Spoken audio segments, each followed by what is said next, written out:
visionary opus, can't read my own writing, The Dawn of Everything, David Graeber and David Wengrow, the Davids, as we've learned to call them, ask a fascinating question. If we started out just playing games, at what point did we forget that we were playing? The Davids want us to imagine a counter history in which social forms remained fluid, contingent, and revisable for thousands of years before people somehow forgot how to be playful. For 4 years, Thomas Malaby and I have been part of a more or less organized attempt to unforget play, the Digital Cultures Collaboratory in the Center for 21st Century Studies here at UWM. Among other things like this talk, the collab hosts Serious Play, a collective of graduate students who produce weekly content for a channel on twitch.tv. Our shows cover a wide variety of games, from competitive to collaborative, classic to in development, digital to analog. As the Davids teach us, though, play lies at the heart of sociality. Sociality is the word I'm trying to say. Play lies at the heart of sociality and vice versa. Serious play is people. So before I hand over to Chris Olson to introduce our speaker, I want to thank a few of these folks for making today possible. Richard Grusin, Maureen Sullivan, Ann Basting, and Nicole Welk-Yerger at the center, Matthew Carricker, Janelle Mulligan, Ryan House, and Ren Dalton from Serious Play, my co-PI, Thomas Malaby, and of course, our speaker, Paul Booth. You couldn't ask for nicer playmates. Over to you, Chris. All right, well, as Stuart said, my name is Christopher Olson. I'm a PhD candidate at UW-Milwaukee, but I did my master's degree at DePaul University studying under our guest today, Paul Booth. Paul is a professor of media and cinema studies in the College of Communication at DePaul University, where he serves as the director of the Digital Communication and Media Arts program. Paul, I don't think I'm wrong in saying this, he's one of the leading scholars in the field of fan studies, and he's one of the leading scholars on the long-running British sci-fi series Doctor Who. Paul does a lot with popular culture. He's the organizer of the annual DePaul Pop Culture Conference, which brings fans and scholars together to celebrate such popular texts as Harry Potter, Star Trek, Supernatural, and of course, Doctor Who. Paul is the author or editor of more than 10 books, including Digital Fandom 2.0 New Media, Playing Fans, Negotiating Fandom and Media in the Digital Age, Gameplay, Paratextuality, and Contemporary Board Games, which is fantastic, by the way. And most recently, he is the author of Board Games as Media, the book that he is here to discuss today. It is my great pleasure and privilege to introduce Dr. Paul Booth. Wow, well, thank you very much, Chris and Stuart, and thank you so much, everyone, for coming out. This is really exciting. I wish we could all be sitting around a table playing games together and having this conversation. I feel like that would be really fun.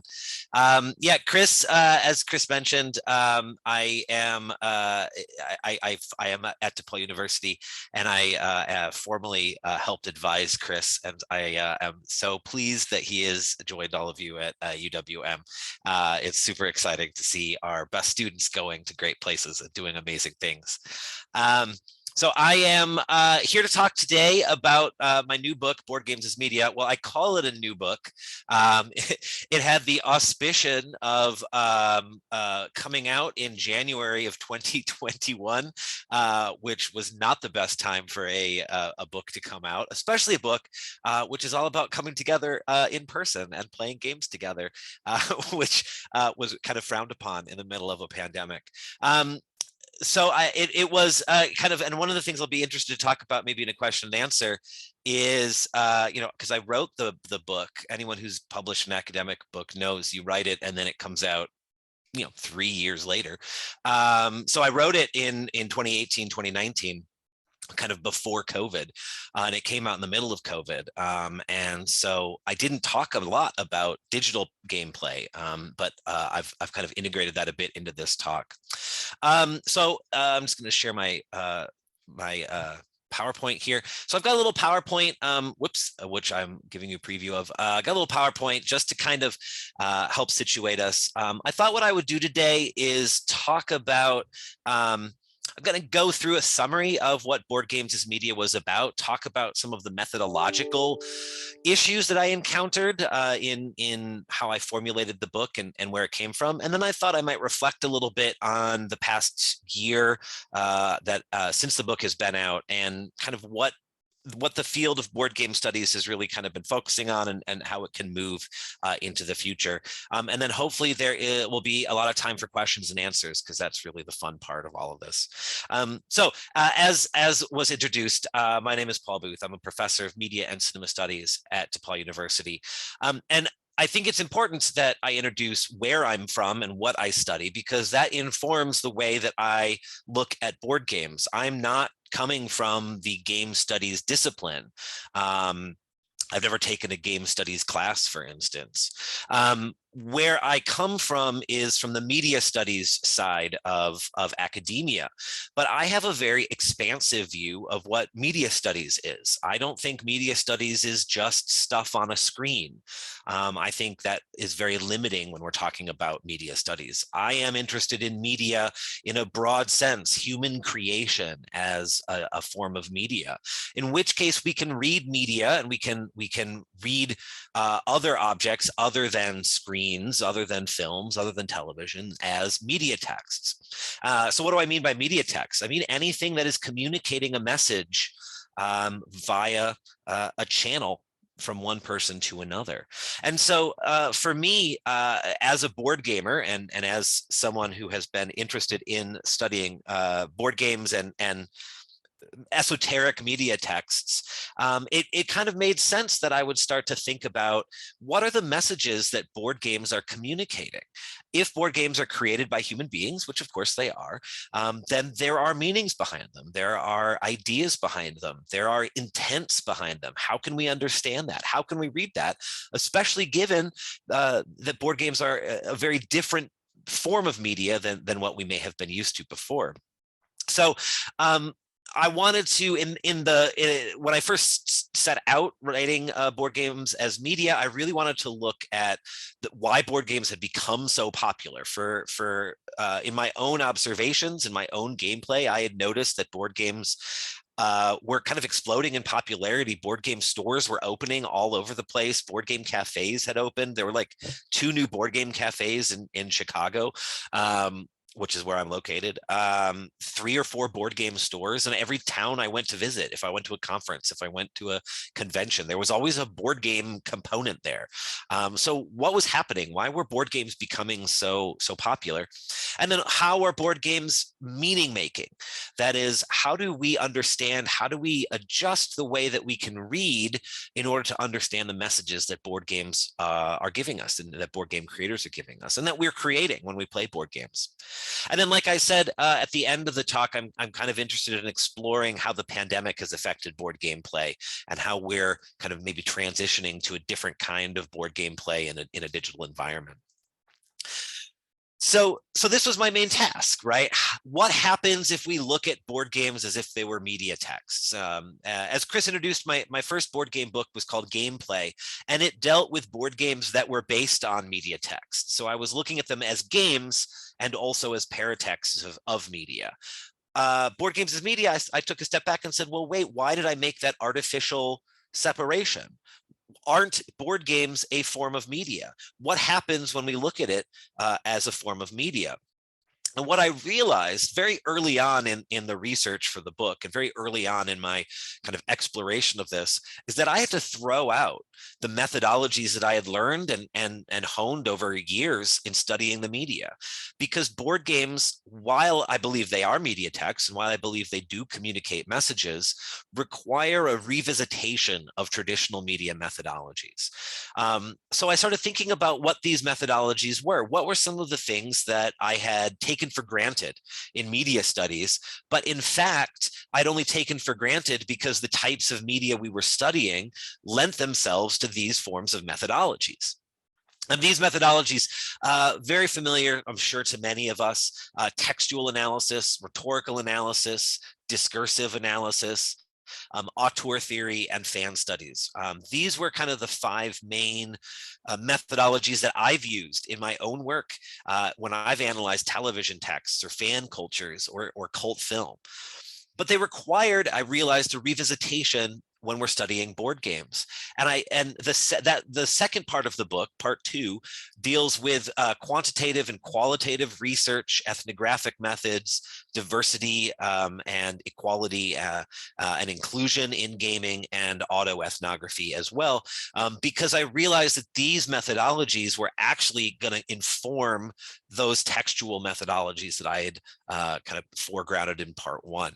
So I thought I might kind of go through what some of these methodologies are and maybe kind of talk about how studying games really brings new meanings into our study of media.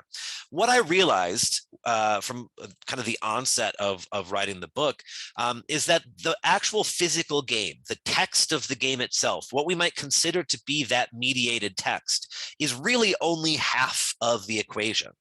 That is, a game just sits in a box. It is parts, it is pieces, it is cubes, it is meeples, it is a board, right? It's a rule book.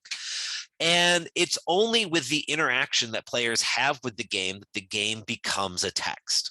And there, in the history of media studies, reception studies and fan studies has spent a long time talking about how audiences engage with the media, and we learn things and we interact with the media, and it's a cooperative process, coming to terms with the media.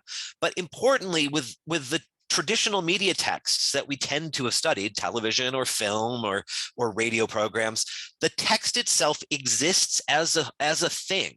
Whether or not, I mean, not trying to get philosophical if a tree falls in the forest here, but whether or not we watch, I'm just going to pull a movie out of a hat, The Batman, right, which is coming out in a couple of weeks. The Batman exists, right, whether or not we watch it. But a board game and the actual instantiation that we play of a board game doesn't exist without participation.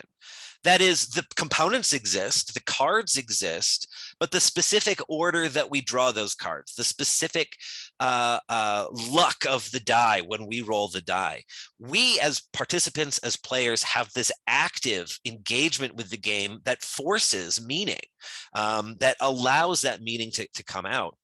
So instead of reading the text of the game as a text, right? And you could, of course, read the rules and read the cards and do an analysis of what the wording is. And there are scholars that have done amazing work on that. And we could talk about some of that. Tanya Pabudo's work on the gender in rule books is a fascinating work. But if we're actually getting at what the game itself is communicating as a media text, we have to look at not just the text of the game, but the text of playing the game. And I called this methodology a ludotextual analysis. Ludo from ludic, right? This playfulness, this engagement with a text. So this formed kind of the bulk of my focus of the book. What happens if instead of a textual analysis, it's a ludotextual analysis, and we add in the ideas, the interaction, the connection that players have with the game? And it all boiled down to basically one question, right? What is a cube? In a game, where if you are a game player, we have you have a collection of games. You go out and you play games. You go to someone's house, you play games. You encounter little wooden cubes, right? But what is a cube? We could read a cube in lots of different ways. As a text, as a single text, it's a shape, it's a color, it's a three-dimensional object. It could mean any different things. But in a particular game, it only takes on meaning given the situational play that a player is using it for. So there are some games where a cube represents wealth, and the more cubes you accumulate, the more wealthy you are. There are some games where cubes represent poverty, and the more cubes you get, the less wealth you have. You can also change what a cube means. Let's say you don't like the cubes of your game, and you throw them out, and you get another thing to represent them. Maybe you use pennies. When I've taught games in my classes, I often will bring in a pack of Starburst, and we'll use Starburst because then the students get to eat it afterwards, right? The cube itself is just an idea, and it's not until it comes into contact with the player in this kind of ludotextual textual collaboration that it takes on meaning within the game. So this boiled down was my main idea, right? Game analyses begin by examining how similar textual elements combined with different player interaction styles leads to a greater understanding of the underlying values and beliefs within a board game. That is, we can understand what meanings the board game is creating, but to do that, we have to take into account the way that players play the game, the interaction with the game. It's not enough to just study the game. We have to study the game players as well. And so, another way of putting this, there's a material element of the game and there's an immaterial element of the game. And both of them are equally important in order to understand how a game comes together. So this meant that for my research for board games as media, it wasn't enough to just sit like a sad media scholar in a room by myself reading the text, right? Which is what I had been trained to do, and what most of my research has been, is sitting on a computer and watching things and taking notes, and maybe occasionally doing ethnography if it's a fan work, right? But rather, I think that we need to engage in more ethnographic work as well. Like, I had to talk to game players. I had to invite people over to play games, observe them, talk to them, watch them playing, not as a particular ethnography in and of itself, but as an aspect of the text, as an aspect of the text, the game text that we're studying. I am going to try and keep an eye on the chat as it's in here. I see that there are some things coming on, but if I don't happen to see your question, we can save them, and I'll try and answer them at the end of the talk as well. I think people that 3D print their own pieces is an interesting aspect of this that I didn't get a chance to cover in the book. So definitely we could talk about that, Chris. So this was my first main point, right? The physical game is only half the text. The other half is the interaction players have with the game. The corollary of this, another point that comes out of this, is that games don't come into existence without other players. You have to, or without players generally, because solo games are an important part of this too.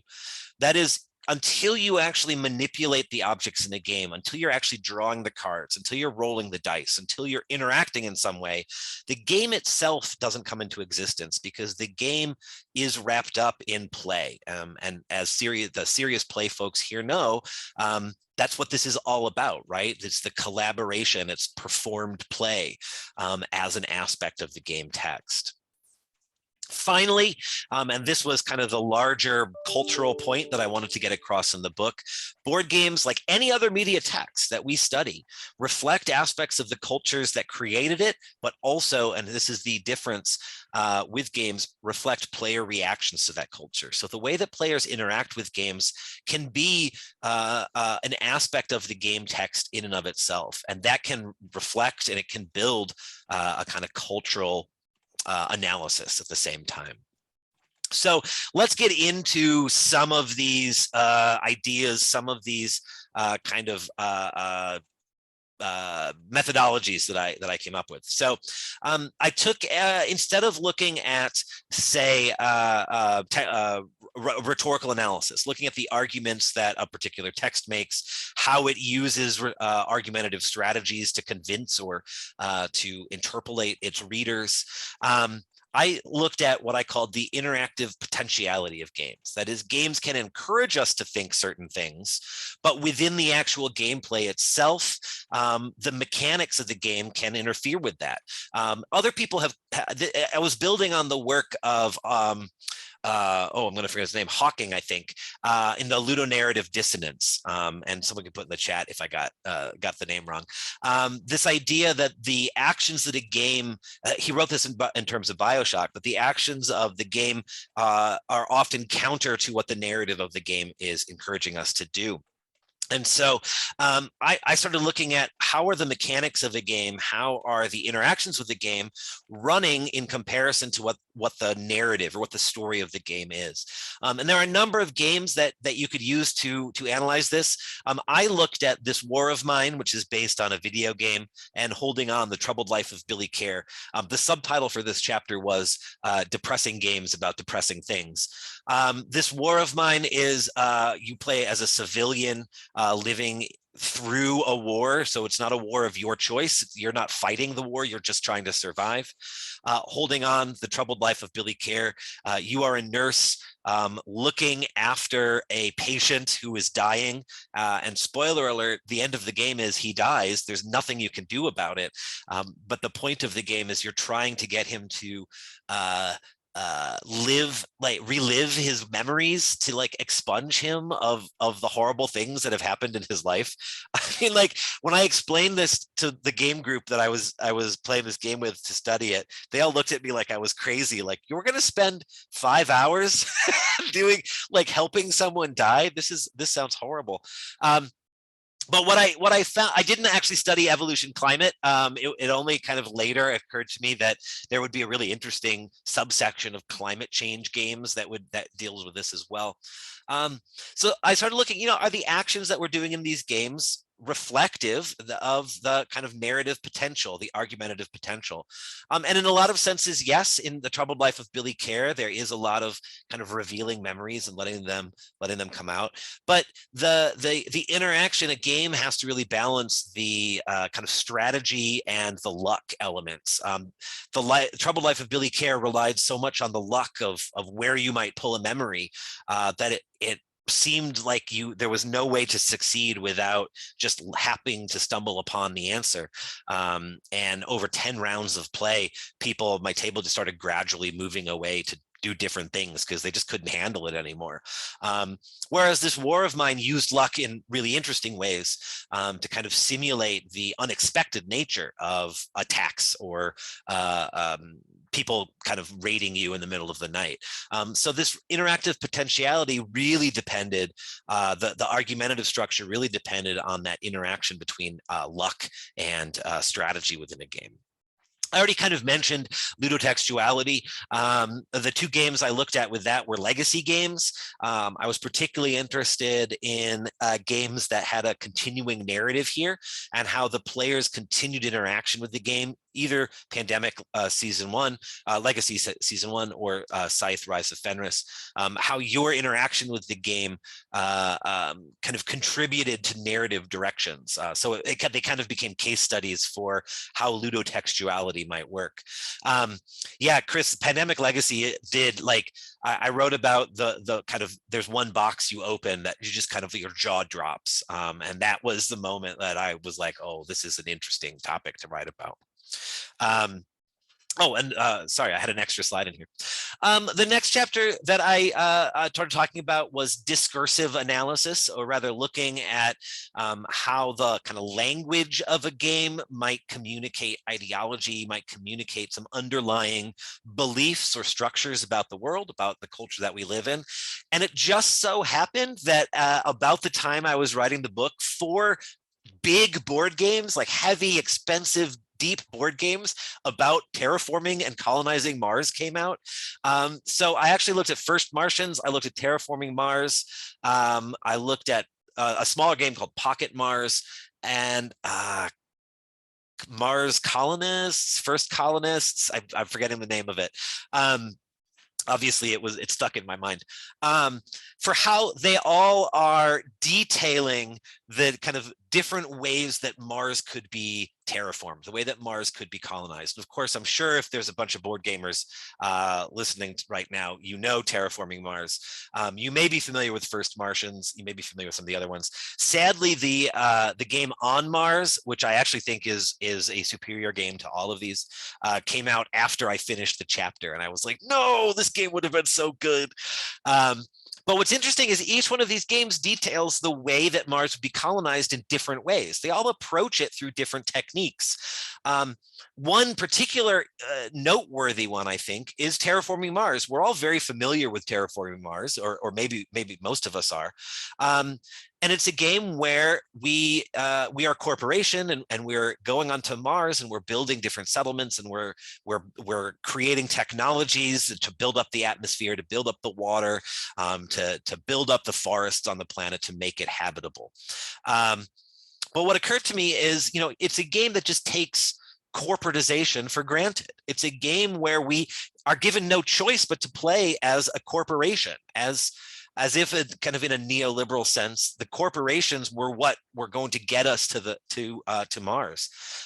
In the intervening 2 years since the book, or a year since the book came out, 2 years since I wrote it, that's what we're seeing, right? We're seeing Elon Musk, we're seeing Jeff Bezos going into space, right? Becoming these corporate owners of space. Terraforming Mars is giving us that image before all of that happened.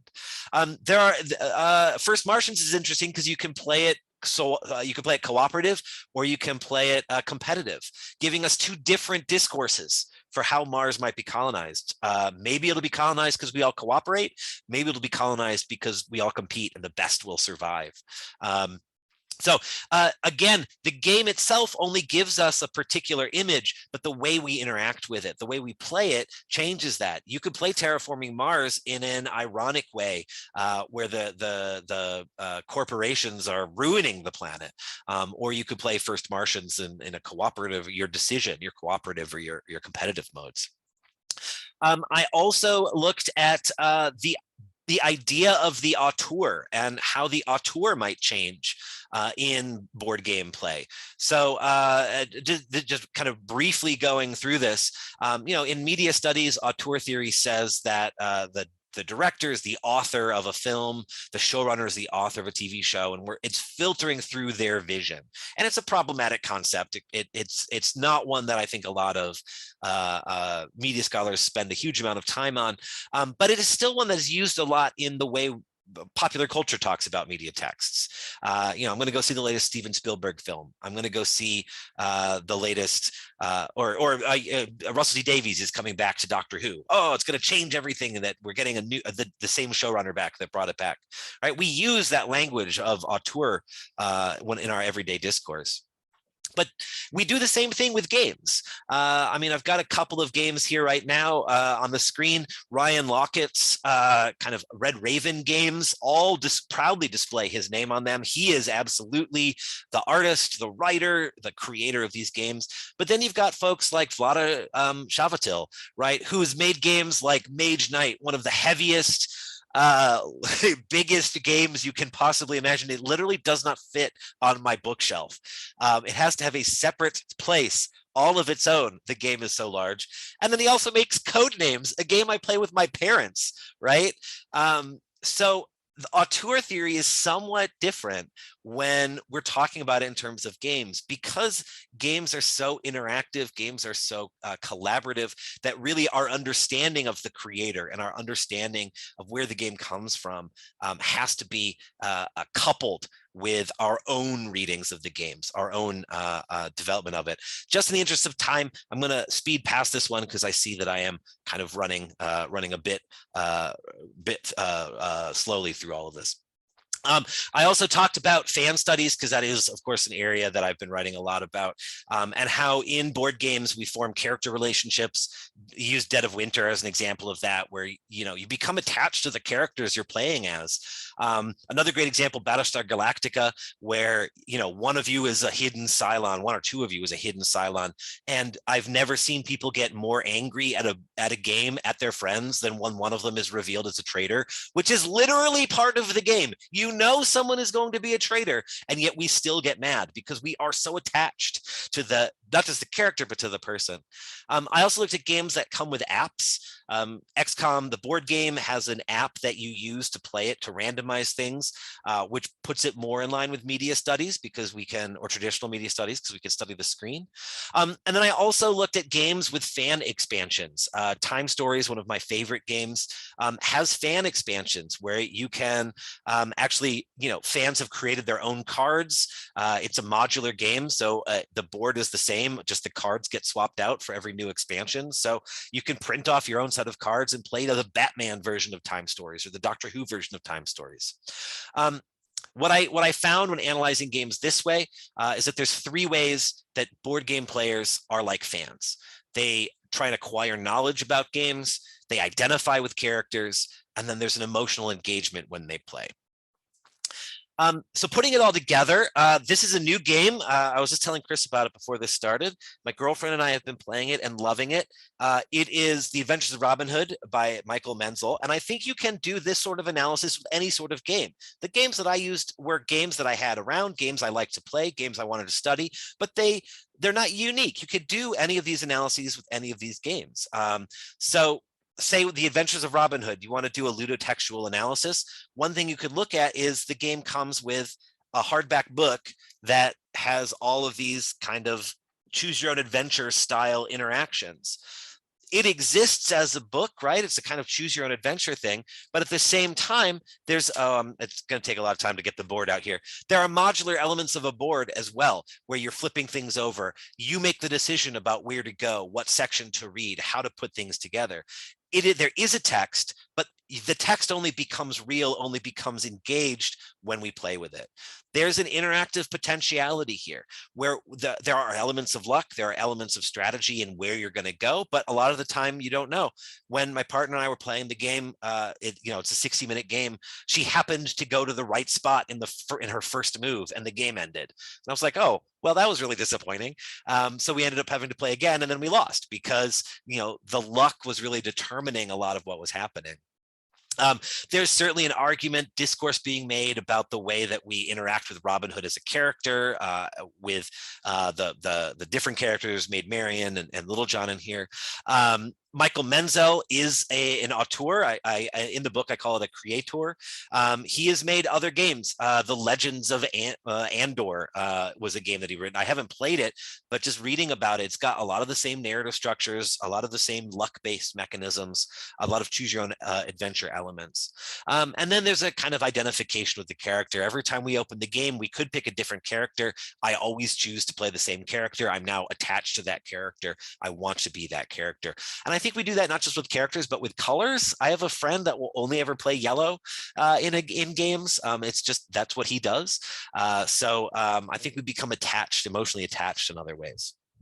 So the second part of this book, after I wrote all of this stuff about the ludotextuality and the way we interact and how the interaction changes the games, I started thinking, well, let's look at the people playing games. Let's figure out how they're interacting with games. And of course, if you're on this call, if you are watching this talk, you know that board games have gotten very popular. They are projected to be a $12 billion industry by 2023. This came out in 2020. So, it's already kind of before the pandemic.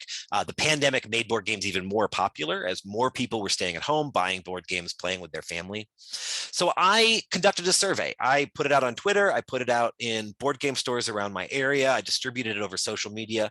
I got people like Rado, people like Rodney Smith, people like the Dice Tower to distribute it on their social media as well. I ended up getting about 900 people contributing to the survey, which is a fairly decent number, far more than I thought I was going to get.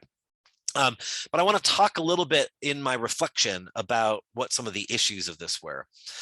So, there's some data here that is pretty standard. I think we'd expect to see. Most board game players that took the survey were between 25 and 45, although certainly there were some younger and there were some older. The vast majority were male, although there was a sizable, about a quarter of the people that took the survey were women or identified as non-binary or queer, or kind of not identified as gender, stayed out of the gender binary entirely. A lot of this, I think, is due to the distribution of the survey. One of the things I want to reflect on is how do we as ethnographers try and reach diverse populations? And partly that's because of the continued issue of race and racism in board games. I saw someone pop up about anti-colonization in the chat here. The vast majority, right, 750 out of 900 people of my survey identified as white. And I don't think that means that there aren't people of color playing board games. I think it means that I didn't reach them with my survey, which is a problem. And as a researcher sitting trying to do research. How do I go reach populations of people that may not even consider themselves gamers, who may encounter a survey that said, do you play hobby board games, and think I don't, when in fact maybe they do and they just don't identify that way. Lots of other interesting things found out in the survey. This is just a skim of them. The majority of people have been playing hobby board games for more than 15 years, although a slim number, less than a year, or 1 to 3 years. And I also asked qualitative questions. Why are you playing board games? What do you get out of it? By far, the most popular answer was it was social. People played to socialize. The second most popular answer, strategic thinking, to challenge myself. Third most popular answer, to play or make friends. So I guess partly that's a socialization, but they specifically said make friends. And then lower down the list, it was deliberately not digital technology. They wanted to play something analog. It's fun, it's family time, and it's not until we get all the way to number 7, with only 80 comments in the whole survey, saying that they liked the competition, or they liked the feeling, the satisfaction of competing with other people. People play board games to be with other people. They play with board games to challenge themselves, to make themselves think differently. They don't play board games to win. They don't play board games to challenge each other, to compete with each other. Some do, but the vast majority of people do it to be with other people. And I think that's only increased in the pandemic. Why is this? Why are people playing games? Lots of really interesting quotes. Here's just a couple of them. It's a good investment, right? Even though a game is $100, $60, $45, you'll play it 5 or 6 times, right? Which is a good investment. It breaks away from technology. We're stuck to our phones, especially now in the pandemic. We've been stuck on Zoom. We've been stuck on virtual meetings. People want to get together and they want to do something socially. I know that I started playing board games more during the pandemic with my little bubble than I did before the pandemic, even though I was writing a damn book about it, because there was something about needing that social experience. There were quotes about geekdom itself just becoming more socially acceptable. We are seeing a shift in the population where being a fan is not as weird as it used to be. And then games bring people together, of course. So just other kind of quotes here. In the interest of time, I'll just kind of skim through them. We're looking for people to interact without technology.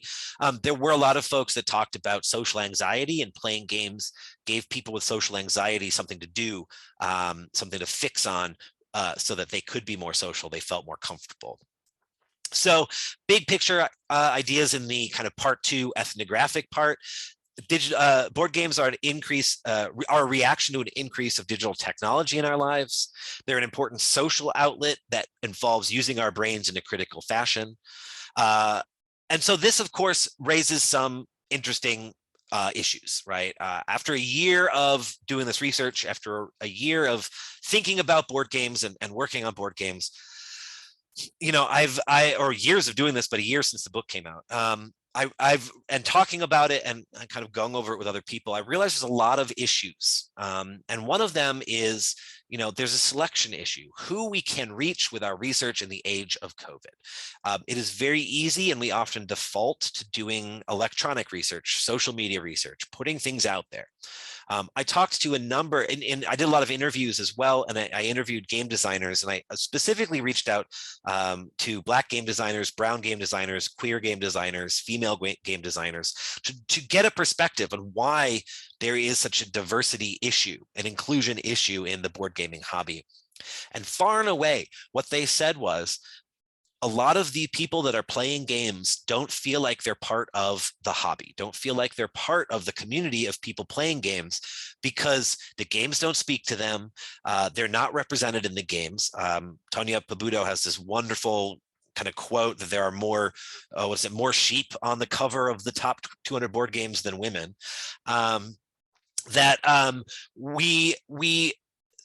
People of color, women, queer people, trans people are not represented in games. And like any sort of media text, without representation, people don't feel included. So from the top down, one way that we can get more people to feel like they're part of the hobby is to encourage better and diverse representations within games. But there's also systemic issues within the hobby itself that leave people feeling alienated.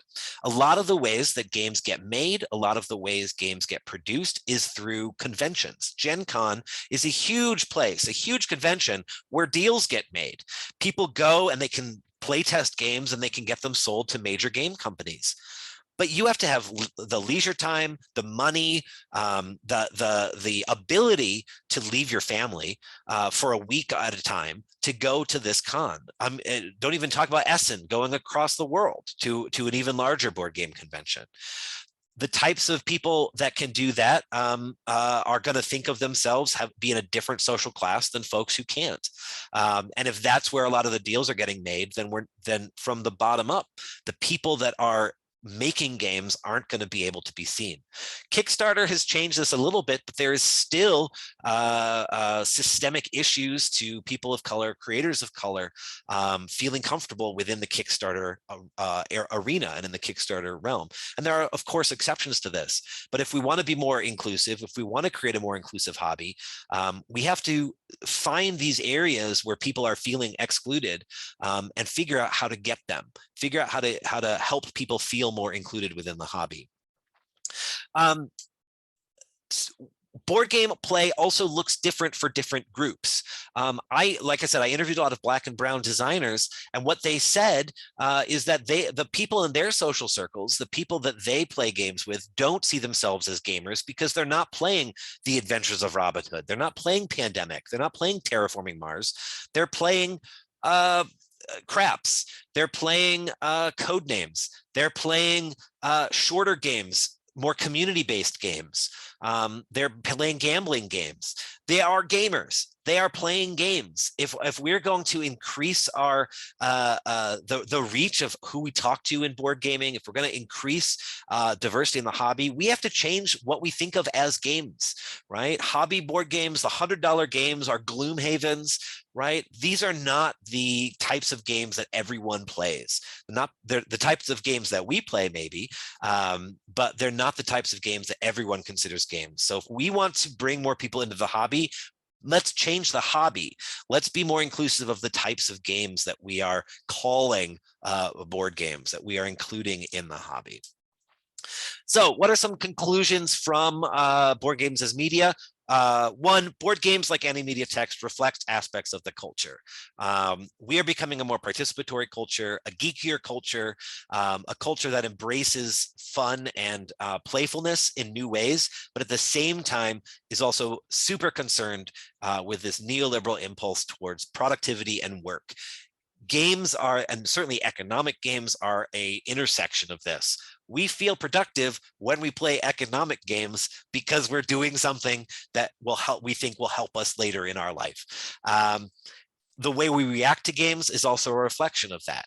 We're seeing board games in our media in new ways. This is just a screenshot from Orphan Black, where they're playing like Gloomhaven. Actually, I don't know if that is Gloomhaven, but they've played Gloomhaven in Orphan Black. They play. It becomes, when it becomes part of popular culture, it becomes something that we all can participate in. It becomes something that we can all take pleasure in. Other conclusions: board games increase socialization, increase strategic thinking, increase cooperation and interaction. They challenge us to look at flow in new ways, and they challenge us to look at media in new ways, that what we consider media is not always on a screen, that media can also be immediate. It can also be something that is physical. It can also be something around us. And the last thing I'll leave you with is, as we've entered into this digital Zoom pandemic age, board games are an easy thing to play. There are some games that are easy to play over Zoom or FaceTime, right? I've played a lot of Patchwork.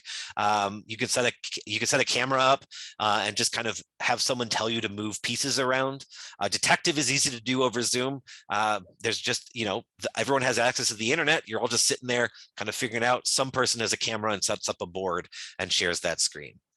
But some games, we saw an increase in playing games online, Tabletop Simulator, Tabletopia, Jackbox games, right? All of these increased during the pandemic. How has that changed in the digital age? I don't know if Greg is still, yeah, Greg is still on this call.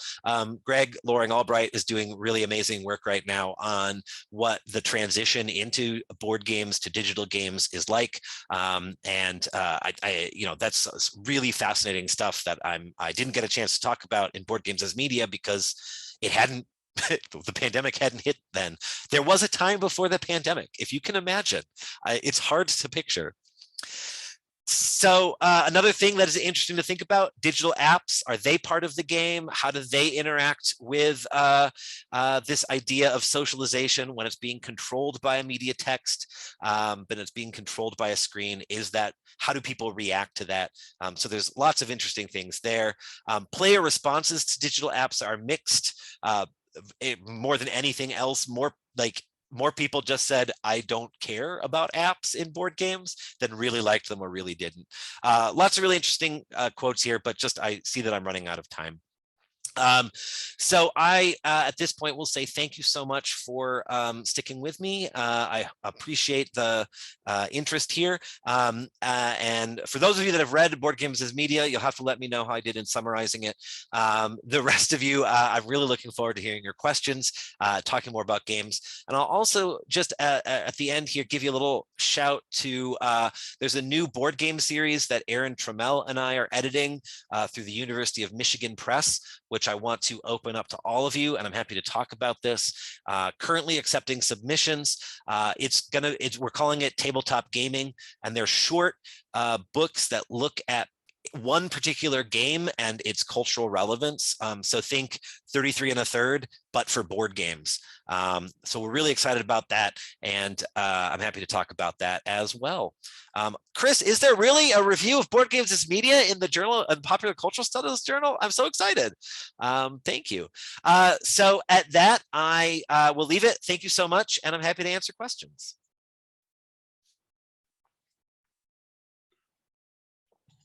Okay, thank you so much, Paul. I'm going to throw things over to Thomas Malaby, who's going to be handling the Q&A.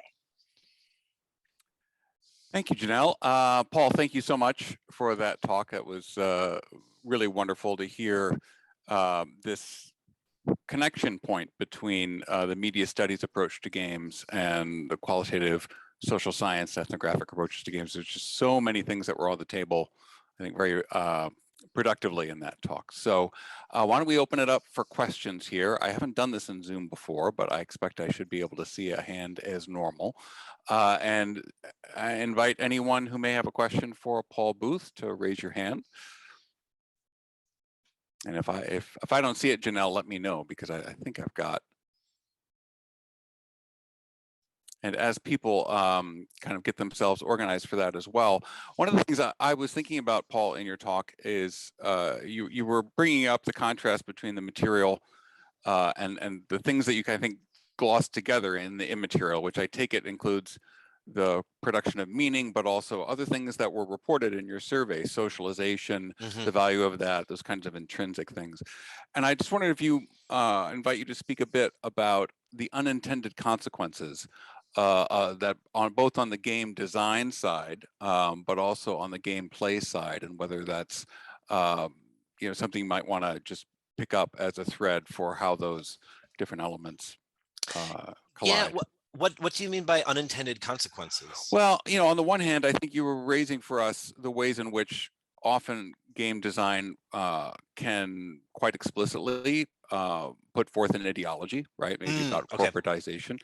But there are, of course, game designers are not in complete control of all of the implications or the subtext, whether just strictly in terms of meaning, but also in the materiality of their games and all the rest.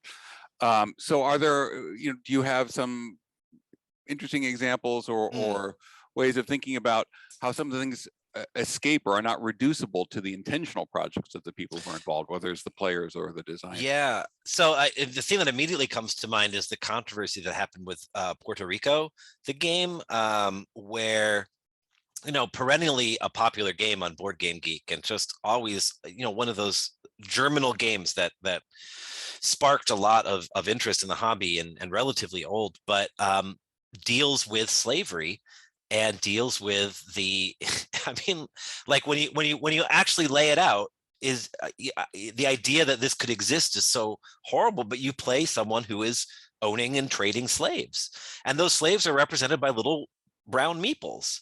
And I obviously, I think the game designers didn't set out to make that to this kind of racist ideology, but players kind of picked up on that, and there was a big pushback, and then there's a pushback to the pushback, and people saying, oh, it's just a game, it's just supposed to be fun, why are you bringing politics into it? And I think, you know, if we're looking at anything as media, any created text as a form of media, you can't separate it out from politics. So the kind of interaction with that, where the game gets kind of pulled and then they start redesigning it, and there's kind of player pushback. I think maybe that kind of is one aspect of it. Another, I'm thinking, and I'm trying to remember the name of it, and gosh, I should have reviewed it before this. The Colonization of Africa game, if someone wants to pop that in the chat, that happened a couple of years ago, where they were making a game about the way Europe partitioned off Africa into various colonized states. And then because of the pushback, the game was canceled, and they never ended up making it.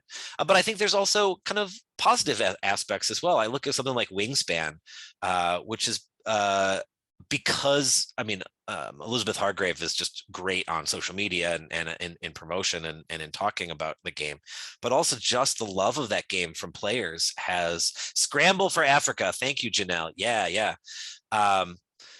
The love of that game from the players has encouraged so many more people to enter the hobby. And I guess that kind of dovetails what I was ending the talk with there. If we want to get more people into the hobby, we need to start making new games and how many games about farming do we really need? How many games about colonization do we need? Let's have a game about birds. Let's have a game about knitting, right? What is it? Arch Ravelry was a fabulous game about knitting. You know, so I think there's lots of opportunities to expand what we think of as games. Great, thanks for that. I think we have a question from Matthew Carricker. Matthew?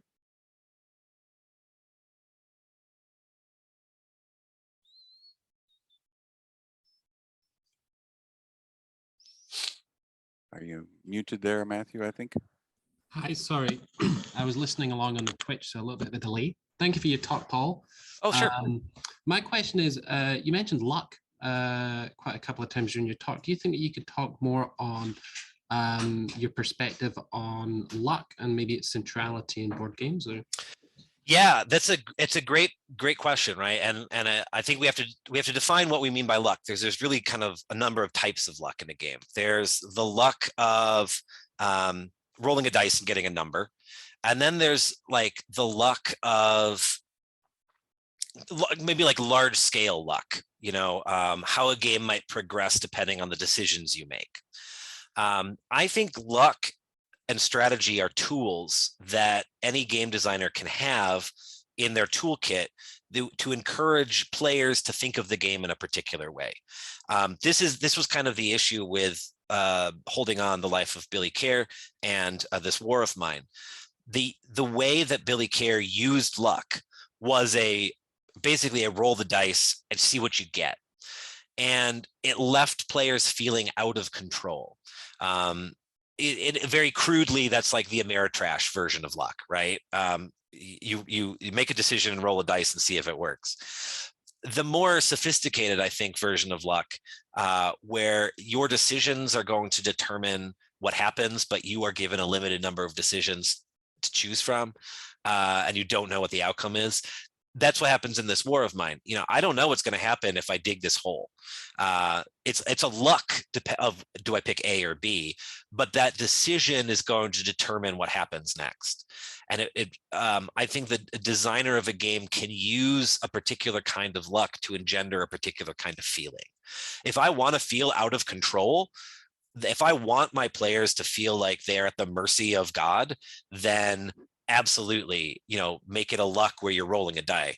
But if I want them to feel like they're controlling someone's life in their hands and they're helping this person survive, then you don't want them to have that feeling of uncertainty. You want them to feel the consequence of their decisions. Does that make sense? Yes, it does. It does. So strategy is sort of counterposed to luck as the other tool that the game designer can use to make the players feel like they have more control over it. Yeah, strategy is the kind of thinking through all the things that could happen. And in a lot of respects, for most of the games that we tend to play, it's not just thinking about the board and the game, it's thinking about the other players. So a game designer can encourage players to think about that social interaction in new and different ways. And I think there are some games that really play with that. Gosh, it's not a game that a lot of people play. Buddy Buddy Moose Moose. If people have played it, you have to like make hand gestures to somebody, and then they are kind of going to determine, whether those gestures are sufficient or not. That's sort of, it's not a strategic game. Don't get me wrong, Matthew. I'm not right, but it's a game that involves a kind of outthinking an opponent in a particular way, and that form of strategy versus the strategy of like, if I make this move on the board, how does the board itself change? How do the options that I'm picking, how does that shape the board? Again, I think it's just another tool. I think we think of in the way that we might think of a filmmaker having particular camera angles or editing techniques as tools to encourage the audience to feel a certain way. A game designer has strategies and luck to encourage a particular kind of interaction. Okay, thank you. Yeah, I think that was very interesting. Alana Levine, go ahead. Hi there.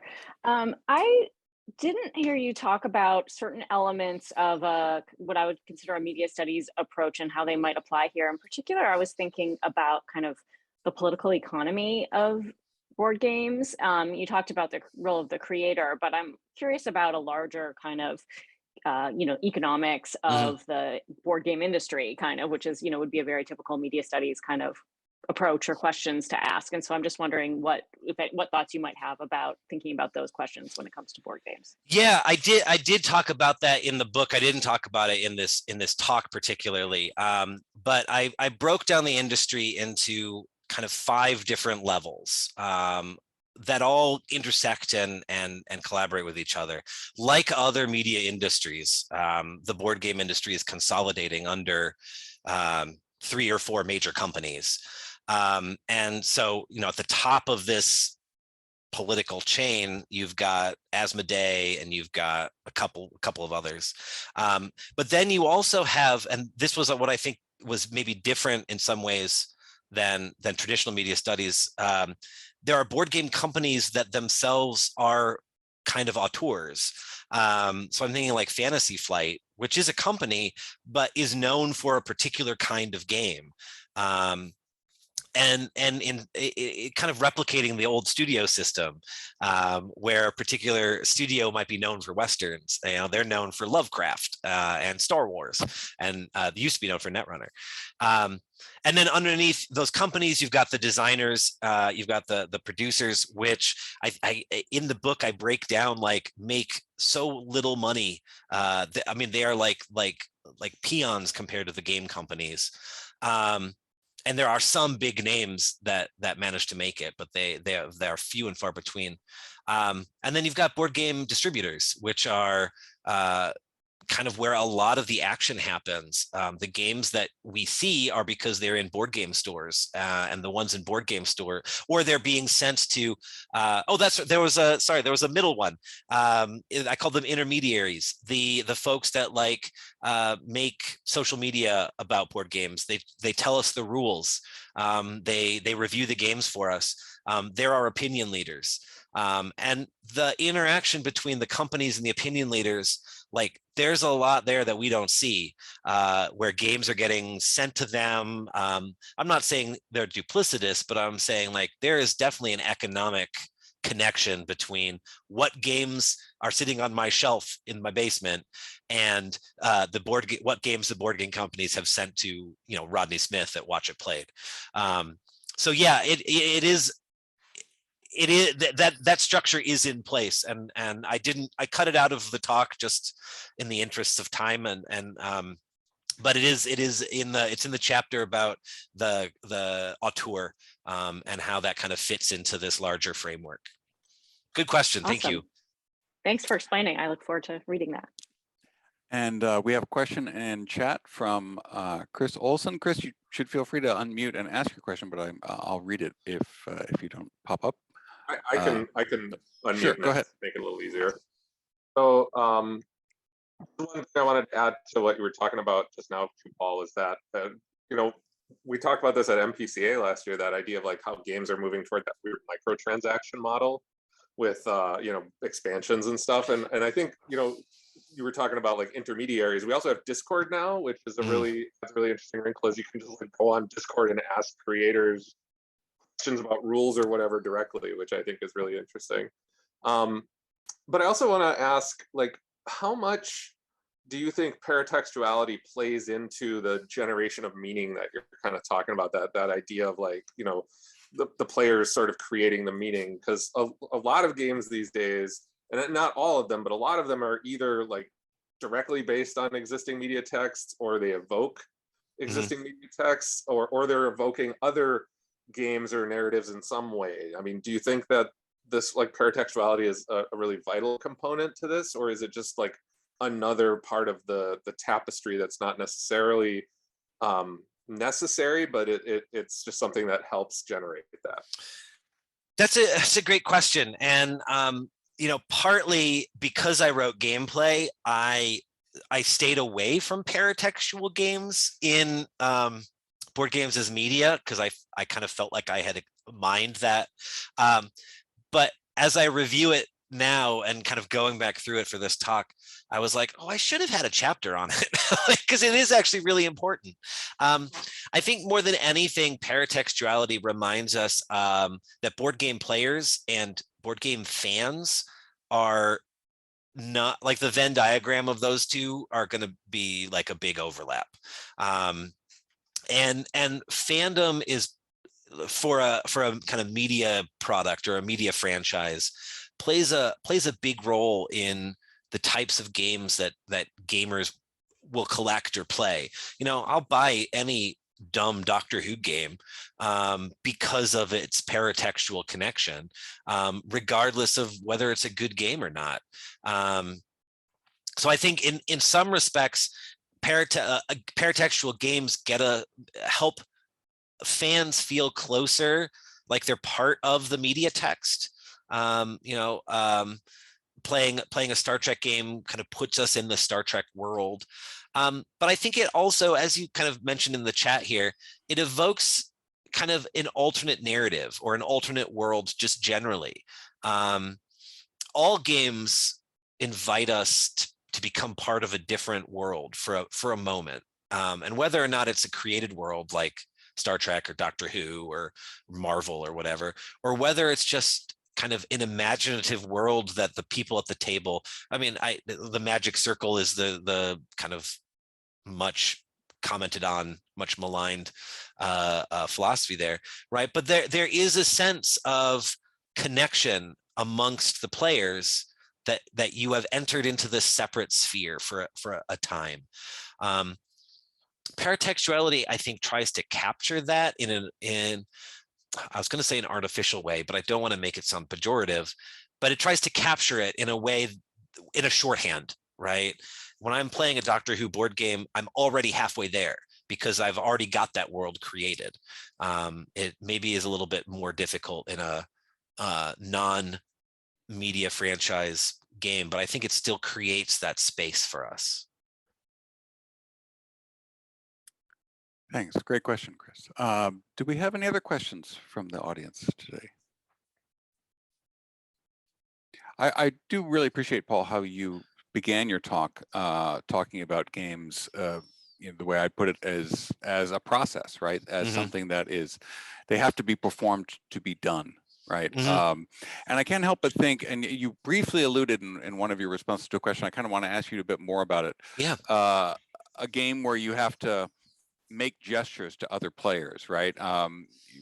Thinking about things like charades, and there's also Jenga as a tabletop game, right? And I'm wondering to what extent you would see the luck versus strategy pair, which is so, you know, so long running, as really bearing the weight of all of these different things that are available to game designers when they set out to design a game, right? Because they can think about the different strategic choices their players may make, but they can also think about what kinds of gestures they might try to accomplish, which isn't exactly the same thing as asking them to strategize, right? So would you be able to speak a bit more to how we can disaggregate some of these elements in order to recognize some of these performative aspects that are going on? Yeah, I mean, that's a great question, and I see in the chat, dude has been mentioned as a performative game where you say dude in different ways and try and guess, you know, what that is. You know, I don't know. I wish I had a good answer for like how these performative strategies can be used. I guess one way is I think it kind of alludes to what I was talking about at the end of my talk, which is when people that study board games or people that are in the board game hobby are talking about games, we tend to have this picture in our mind of what that game is. Heavy strategy, some luck, lots of pieces, bigger game, complicated. And that, I mean, I talked about it as excluding people that don't see that as the type of gaming that they do. But a lot of the games that you're mentioning here, you know, the Bunny Bunny Moose Moose that I mentioned, Dude, I also think a game that I've spent many happy hours playing, Chameleon, is another kind of performative game where someone is lying and we have to try and figure out who's lying. These much more social, smaller, less if those are the only games someone played, I don't know if they would feel like they were part of the gaming hobby. They would, I don't think they would, I don't know if they would feel like they were included in a tweet that said, are you a board game hobbyist? Play this, right? Or take this survey. I think we privilege luck and strategy as game scholars. I think we privilege, maybe because they're coming from the designer more than they're coming from the player, and player generated activities, the lying of Chameleon or the activity of Buddy Buddy Moose Moose, are still perceived in a I don't know, less auteur way. We look for the games that are heavily designed because we trust that the designer knows what they're doing, and we don't look to the games that are performative. Which I think that's a fascinating response. I mean, it kind of raises the issue, like when we set out to study board games, are we studying a category, you know, outside of time and space, or are we actually, do we end up having to actually admit that we're studying a cultural phenomenon of a particular, with a particular history associated with a particular set of people, and everything that goes along with that? I think the Western tradition has given us these strategy versus luck pairing, and maybe it doesn't bear the weight of the questions we want to ask or the kind of freedoms that game designers have. We have a question from the Twitch stream from Ludo Scholar. I'd kind of like to hear Paul describe what the most meaningful difference, in his opinion, between board games and video games and is, I suppose, and its significance to or for either.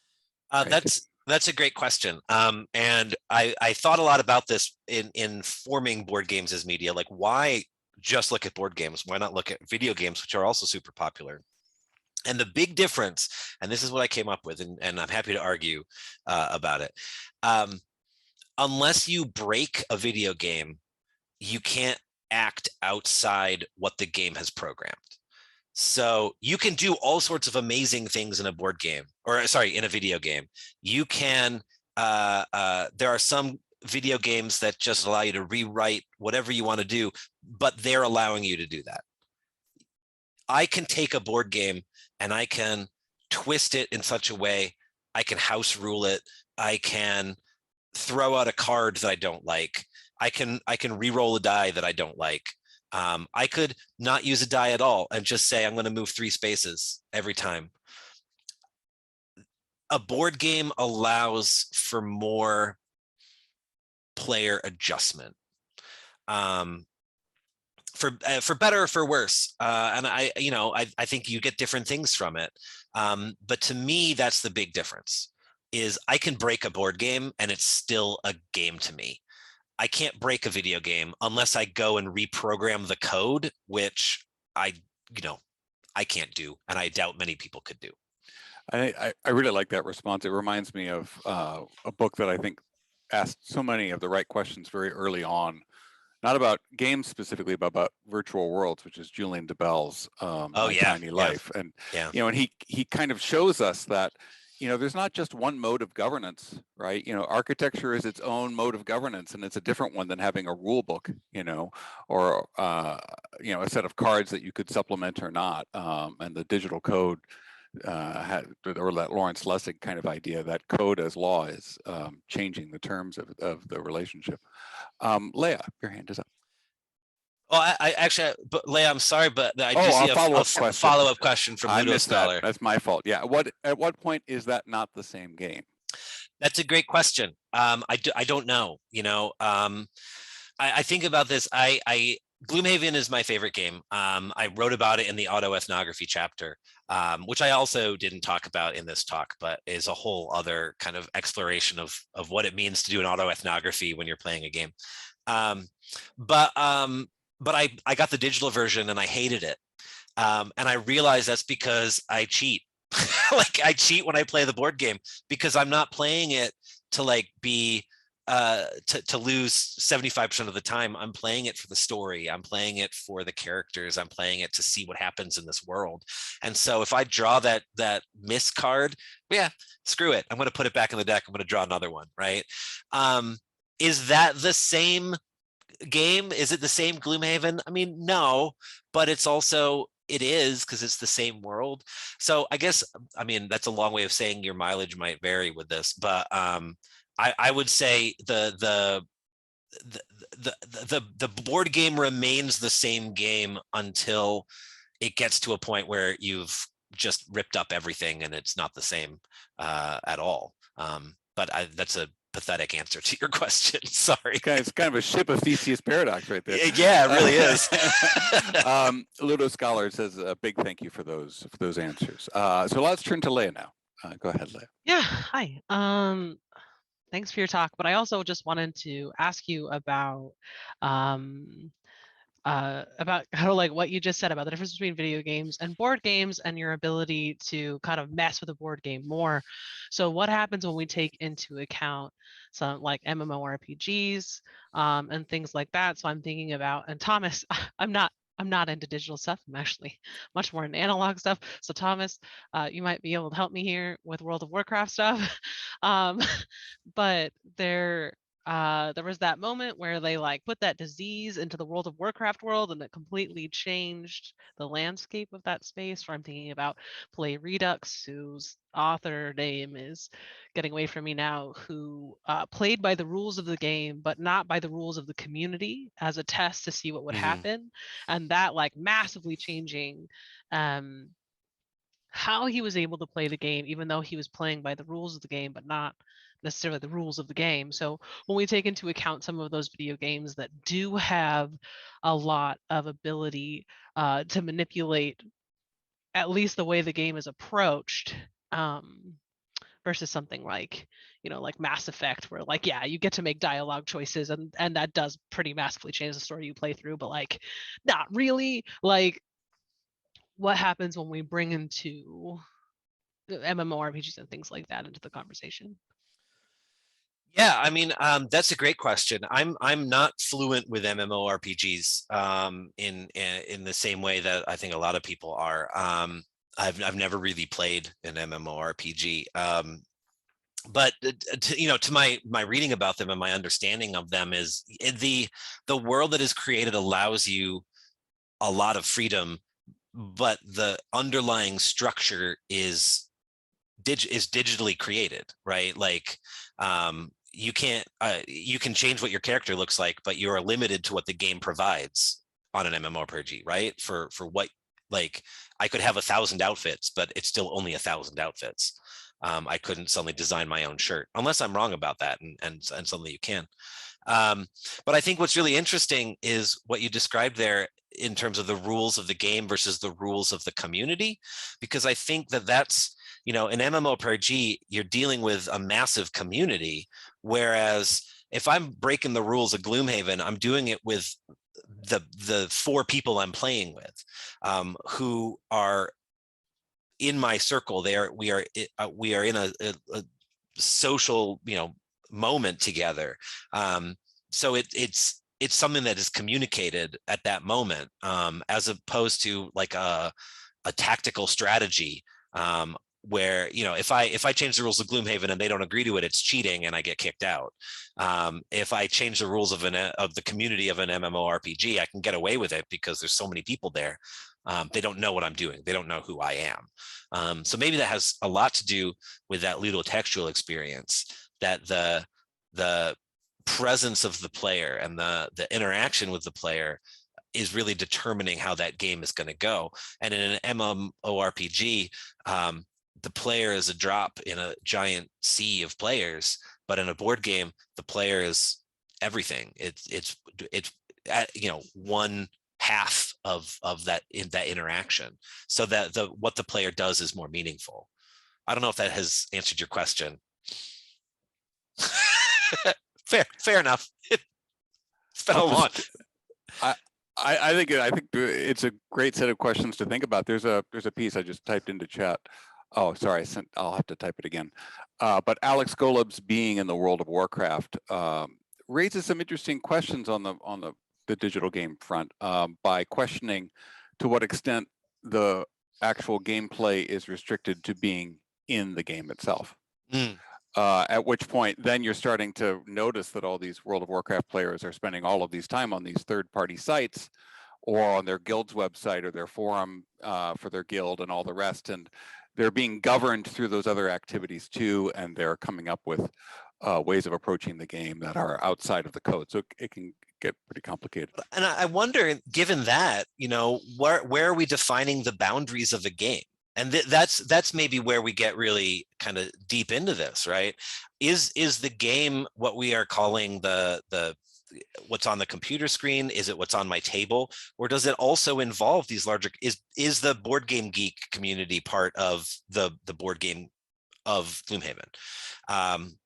You know, interestingly, when I did the survey and people were talking about how they liked digital apps for games, the one thing everyone agreed on is they really liked using a Board Game Geek app to look up rules. That they considered that part of the game. If they were confused, they looked it up.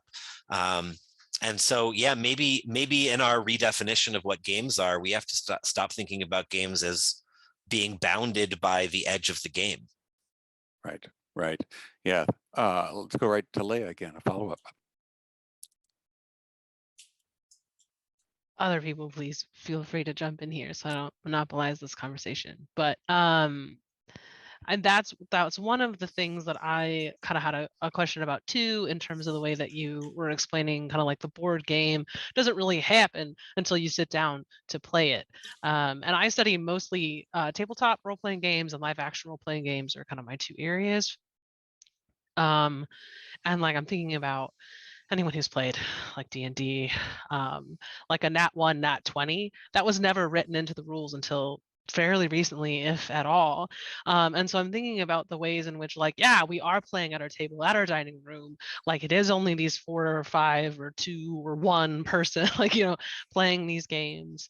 But then that ultimately, like the way that we play ultimately reaches well beyond us one way or another. And kind of like, it's this 4 people today, but is it the same 4 people? And how do those practices spread kind of as you play the game? And how do homebrew rules become institutionalized as like real rules? And And so thinking about like absolutely board games, there's something in when you sit down and the game begins, that experience of being at the table is absolutely the game, but also how do games definitely branch beyond that as we start to think about board games and tabletop games in relation to the communities in which they are played. Yeah, and that goes back to Alana's question, kind of at the beginning, where you've got these board game intermediaries who tell us, the first time I get a game, I'm not opening up the game. I'm going online and looking to see someone explain it to me. That's my first interaction with the game. Or my first interaction is at the game store when I say to the person who works there, can you recommend a game about X, Y, and Z? One of my favorite games was recommended to me because the person at the game store misheard what I'd asked for and then gave me this game, and I didn't know any better. And I said, cool.